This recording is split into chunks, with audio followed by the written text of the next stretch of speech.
पाकिस्तान में एहतजाज और गिरफ्तारियों पर अमेरिका का रद्द-ए-अमल सामने आ गया। पाकिस्तान की मौजूदा सियासी सूरत हाल और कशीदगी के बायस पैदा होने वाले हालात की वजह से एहतजाज और गिरफ्तारियों पर अमेरिका ने भी अपनी राय का इजहार कर दिया है। गैर मुल्की मीडिया रिपोर्ट्स के मुताबिक एक न्यूज ब्रीफिंग में अमेरिकी महकमा खारजा के तर्जुमान वेदानित पटेल ने कहा कि किसी एक सियासी उम्मीदवार या जमात पर पोजीशन नहीं रखते, यकीन रखते हैं कि एहतजाज और इजहार राय बगैर तशद्दुद के होना चाहिए।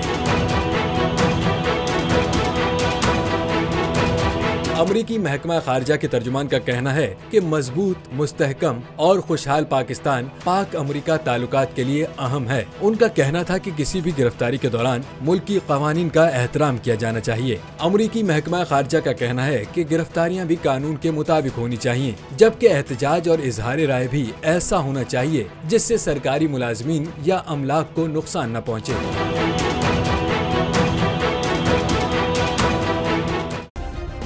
सब्सक्राइब करें और बेल दबाएं ताकि कोई खबर रह न जाए।